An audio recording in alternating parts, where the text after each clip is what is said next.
الرحمن الرحیم. پاکستان افیز کے ساتھ میں ہوں عبید یوسف خان.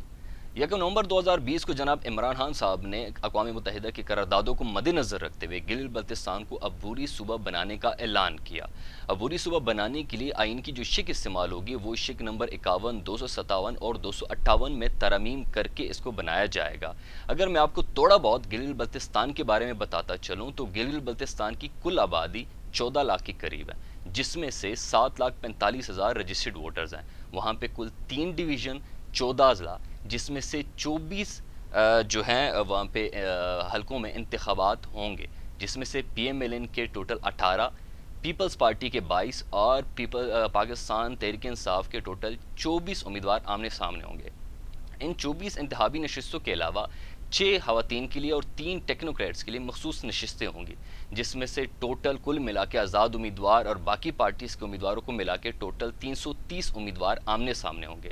ان ساری چیزوں پہ بات کریں گے، لیکن اس کے ساتھ ساتھ وہاں کی الیکشن کی کیا تیاریاں ہو رہی ہیں اور ان سب پہ بات کرنے کے لیے ہمارے ساتھ موجود ہیں اسٹوڈیو میں ڈاکٹر عرفان اشرف صاحب. السلام علیکم سر.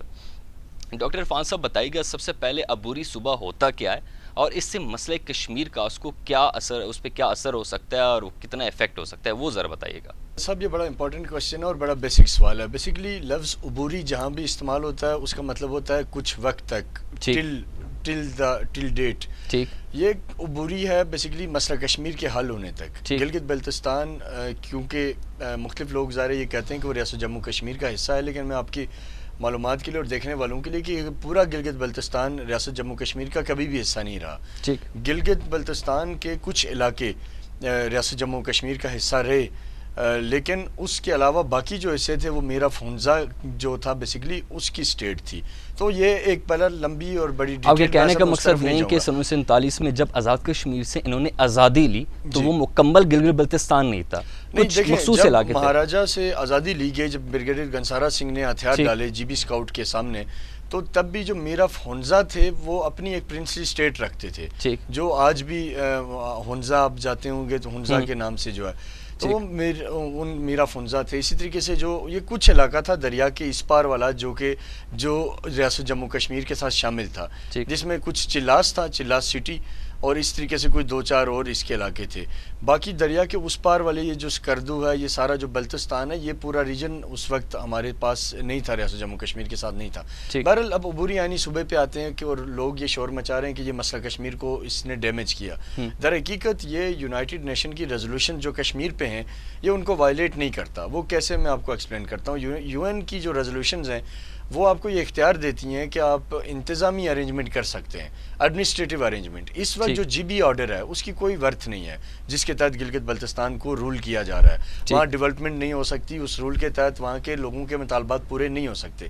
گلگت بلتستان کے لوگوں نے اس مسئلے کو سمجھتے ہوئے 3 دفعہ ان کی جو اسمبلی ہے اس نے قرارداد منظور کی متفقہ طور پہ، اور انہوں نے وفاق سے مطالبہ کیا کہ ہمیں باضابطہ صوبہ بنائیں. تو اب یہ اس پہ پھر سفارشات مرتب کی گئی. نون لیگ کے دور حکومت میں سرتاج عزیز کی سربراہی میں کمیشن بنا.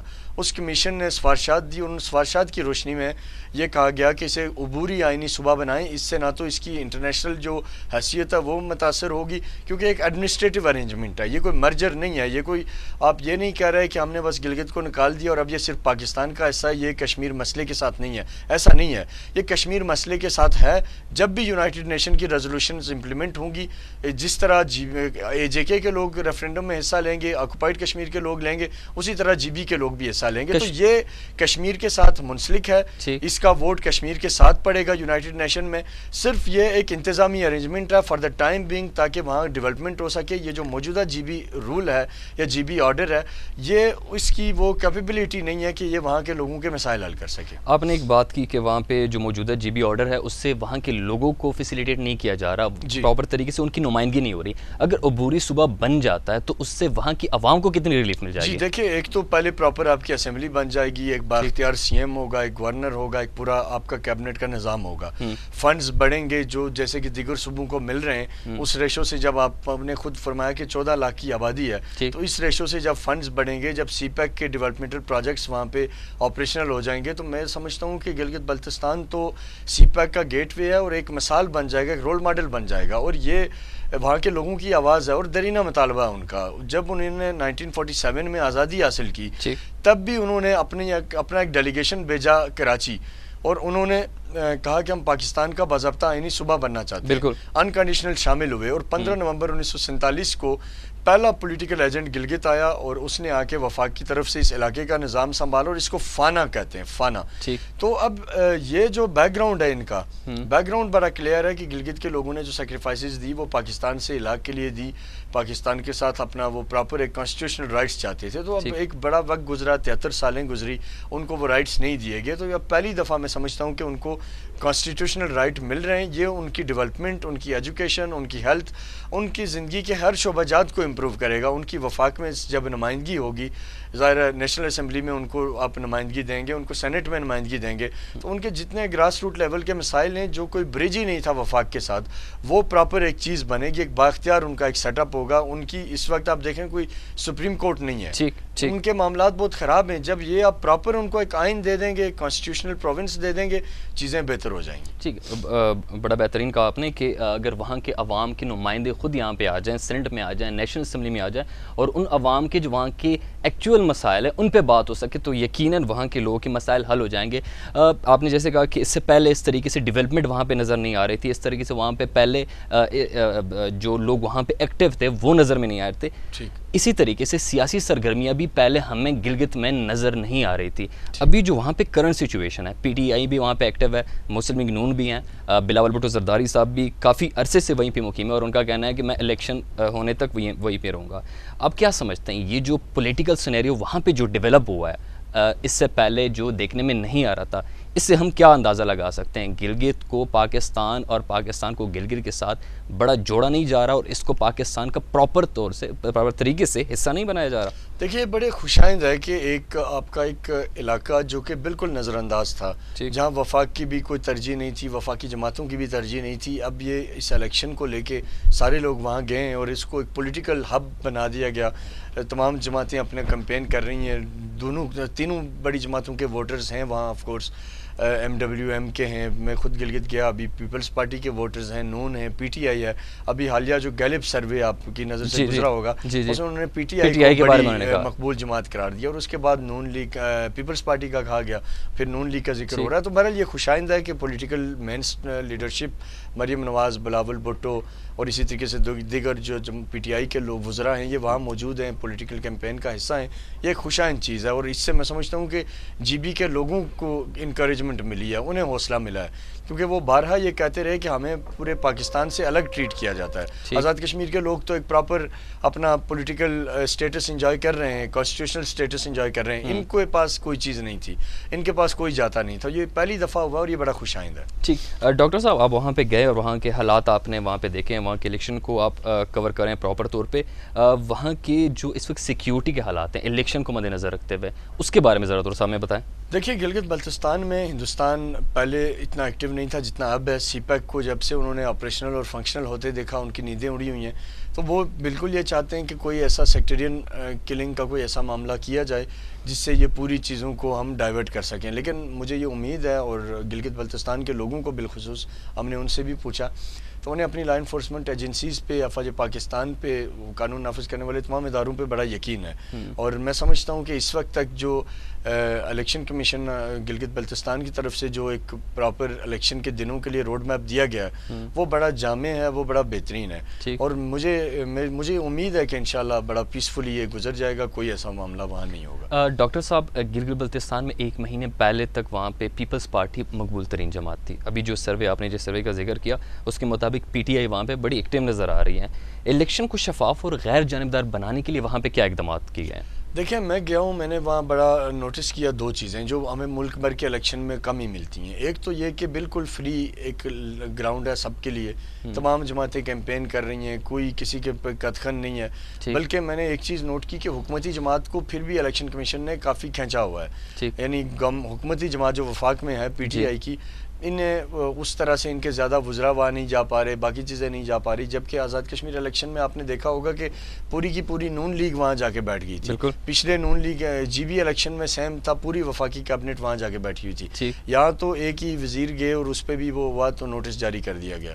تو میرا یہ خیال ہے کہ بالکل ایک پلین لیول فیلڈ ہے سب کے لیے، اور ایک تاریخ کا شفاف ترین الیکشن ہونے جا رہا ہے، اور پہلی دفعہ میں سمجھتا ہوں کہ ڈیموکریٹک ویز سے وہاں جو ووٹر ہے وہ اپنا رائٹ ایکسرسائز کرے گا، اور میرا اندازہ یہ ہے کہ وہی جیتے گا جو عوام میں پاپولر ہے، جس کی بات لوگوں کے دلوں کو لگتی ہے۔ اور اس وقت جو ایک چیز ضرور میں کہوں گا کہ وہاں کے لوگوں کے دلوں کی ایک ہی آواز تھی کہ انہیں عبوری آئینی صوبہ دیں یا کوئی ایسا سٹیٹس دیں جس سے وہ بہتر زندگی گزار سکیں۔ اگر یہ پی ٹی آئی گورنمنٹ کر جاتی ہے الیکشن سے پہلے، تو اب نہیں لگتا کہ 2-4 دن میں یہ ہو پائے گا، لیکن اگر یہ کر دیتے، اناؤنسمنٹ ہو جاتی، اس کی پراپر ہو جاتی، پرائم منسٹر نے ذکر ضرور کیا بٹ امپلیمنٹیشن نہیں ہوئی، تو یہ پی ٹی آئی کو بڑا ایک ایج جاتا۔ لیکن ایون دین امید ہے لوگوں کو، اور میں یہ سمجھتا ہوں کہ اس وقت جو وہاں پہ ہوگا وہ کمپلیٹ ایک فیئر اور ٹرانسپیرنٹ ہے۔ اور سب سے بڑی بات، الیکشن کمیشن جو گلگت بلتستان ہے انہوں نے بڑا واضح کیا کہ کوئی بھی انٹرنیشنل آبزرور آ سکتا ہے، کوئی بھی نیشنل میڈیا سے بندہ جا سکتا ہے، انہوں نے کوئی قطع نہیں ہے، آپ جائیں میں جاؤں، جو مرضی جائے گلگت جا کے اپنی فیئر رپورٹنگ کریں، انٹرنیشنل جتنے بھی ادارے ہیں، جتنے بھی لوگ اس کو دیکھنا چاہتے ہیں وہ بھی آ سکتے ہیں۔ جی ایک چیز میں لازمی، سوشل میڈیا پہ یہ چیز بڑی گردش کر رہی ہے، خبریں گردش کر رہی ہیں کہ ابھی ہمیں میڈیا پہ صرف پولیٹیکل پارٹیز کے جو کمپینز ہوتے ہیں وہ نظر میں آتے ہیں، وہاں پہ جو ہم نون لیگ کے لوگ جا رہے ہیں یا پی ایم عمران صاحب کے کیبنٹ کے لوگ جا رہے ہیں، ان کے پوائنٹ آف ویو سامنے آ رہے ہیں۔ گلگت بلتستان کے جو عوامی لوگ ہیں، وہاں پہ جو عوام ہے، پبلک ہے، میں ان کی بات کر رہا ہوں،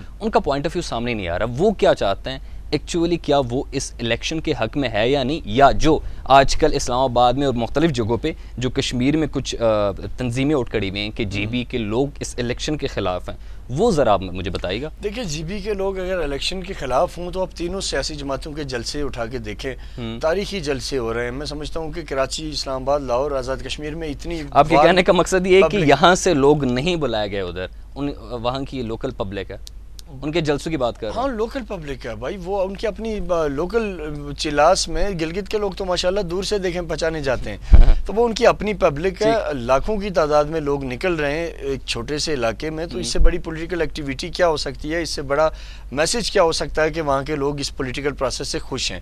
سیکنڈلی، جو کشمیر کی جماعتوں کی آپ نے بات کی، معذرت کے ساتھ میں آپ کو یہ بتانا چاہوں کہ یہ تمام جو اس وقت اس پہ کر رہے ہیں، یہ ہندوستان کے جو مظالم جو مقبوضہ کشمیر میں ہو رہے ہیں ان کو چھپانے کے لیے، ان کو شیلڈ دینے کے لیے ایک نان ایشو کو ایشو بنا رہے ہیں۔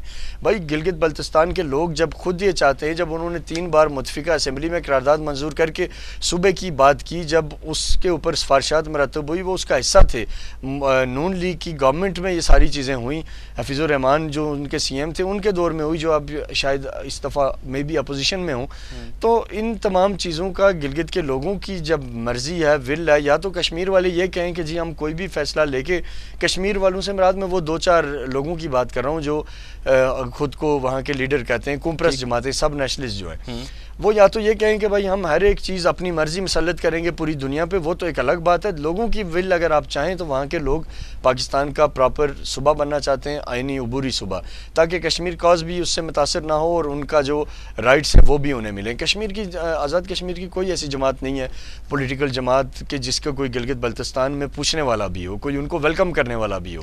اگر ایسی کوئی بات ہے تو یہ مطلب یہاں ادھر ادھر کیوں پھر رہے ہیں، یہ گلگت جا کے کریں نا کوئی ایکٹیویٹی، وہاں کوئی ویلکم نہیں کرتا انہیں، ان کے اس پروپوزل کی کوئی ایکسیپٹیبلٹی نہیں ہے گلگت بلتستان میں۔ ڈاکٹر صاحب، میرا آخری سوال ہے آپ سے، انڈیا میں جس طریقے سے انہوں نے کشمیر پہ قبضہ کیا، کشمیر میں کہوں گا قبضہ کیا، جس طریقے سے انہوں نے آرٹیکل میں ترمیم کر کے کشمیر پہ قبضہ کیا اور وہاں کو زبردستی وہاں کے عوام کو ورگلایا جا رہا ہے، ان کو کرفیو لگا کے وہاں پہ اپنی جو اقدامات ہیں وہاں پہ وہ نافذ کر رہے ہیں۔ پاکستان میں بھی کچھ لبرل تھاٹس کے لوگ، کچھ ایسے لوگ، کچھ ایسی تنظیمیں یہ بات کر رہی ہیں کہ پاکستان بھی سیم وہی کر رہا ہے جو مودی سرکار نے مقبوضہ کشمیر کے ساتھ کیا ہے، اور ان کے کہنے کے مطابق یہ جو الیکشن ہے یہ برائے نام ہے، اصل میں ساری چیزیں سلیکشن کے تھرو ہوگی، جو آلریڈی سلیکٹ ہو چکی ہیں، اور ایک پراپر کیبنٹ سارا کچھ آلریڈی سلیکٹڈ ہے، اور یہ اس کو باقاعدہ طور پہ ایک الگ صوبہ بنا کے، اور کشمیر کاس کو اس پہ جو بار بار نون لیگ بھی یہ بات کرتی ہے کہ اس پہ آلریڈی فیصلہ ہو چکا ہے، تو کیا ان باتوں میں کوئی صداقت ہے یا نہیں؟ یہ میں سمجھتا ہوں کہ یہ جنرل پبلک کا بھی کویسچن ہے، ایک انتہائی جو مطلب مذاقہ خیز کہ کشمیر ہم نے بیچ تو نہیں دیا۔ ٹھیک ہے، میں آپ کو بتاتا ہوں، انڈیا نے آرٹیکل 370 ختم کیا، اس نے ریاست جموں کشمیر کو مرج کر دیا ہندوستان میں، ٹھیک ہے، اس کے بعد انہوں نے اس کے فالو اپ میں وہاں ہندو لائے، پنڈت لائے، ایک بڑی بڑی کھیپ لا کے وہ آبادکاریاں کر رہے ہیں، لاکھوں ایکڑ اراضی کشمیر کی انہوں نے اس کے لیے وقف کر دی ہے، ڈومیسائل جاری کر دیے انہوں نے، بلیک لاز امپلیمنٹ ایگریمنٹ ہیں, بہت ساری بے شمار چیزیں ہیں. اب اس طرف والا جو عمل ہے یہ کیا ہوا, میں آپ کو سمجھاتا ہوں.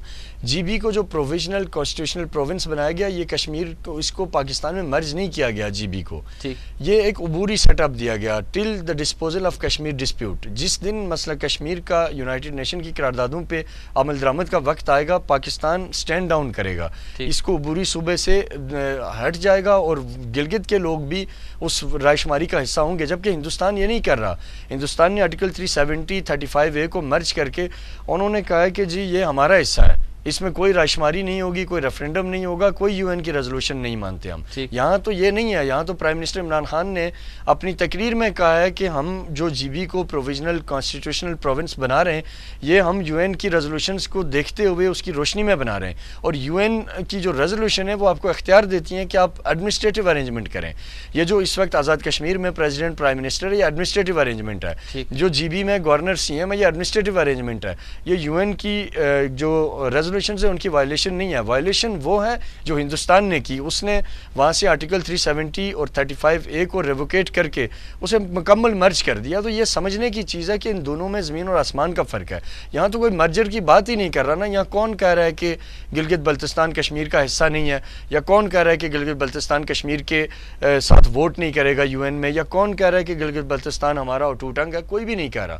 لیکن وہاں ہندوستان کہہ رہا ہے کہ کشمیر میرا اٹوٹ انگ ہے اور یہ میرا انٹرنل مسئلہ, اور میں کسی کو اس میں انوالومنٹ کی اجازت نہیں دیتا, وہ چاہے یو این ہی کیوں نہ ہو. تو یہ بالکل ایک میں سمجھتا ہوں کہ پروپیگنڈا ہے, اس میں کوئی حقیقت نہیں. بالکل آپ نے بڑی زبردست بات کی کہ ہم بالکل بھی اقوام متحدہ کے قوانین کی خلاف ورزی نہیں کر رہے, بالکل بھی ہم اس کو اس طریقے سے شامل نہیں کر رہے. ہم اس کو صرف ایک عبوری سیٹ اپ دے رہے ہیں. پاکستان کی گورنمنٹ گلگت بلتستان کو ایک عبوری صوبے کی حیثیت دے رہا ہے, اور اس میں صرف ایڈمنسٹریٹو پاورز کی وہاں پہ ایک گنجائش چھوڑ رہے ہیں. ڈاکٹر صاحب آپ کا بہت بہت شکریہ پروگرام میں آنے کے لیے. ناظرین, اس پروگرام کو میں اس کے پروگرام کے اختتام میں صرف اس دعا کے ساتھ, اس امید کے ساتھ, اس التجا کے ساتھ کہ اس آنے والے الیکشن کے بعد گلگت کی عوام کو فیسیلیٹیٹ کیا جائے گا, ان کے حقوق پوری کر دیے جائیں گے, اور وہاں کے عوام کے نمائندے, وہاں کے اپنے نمائندے یہاں پہ اسمبلی میں آ کے اپنے مسائل پہ بات کر سکیں. مجھے دیجیے گا اجازت. اللہ حافظ.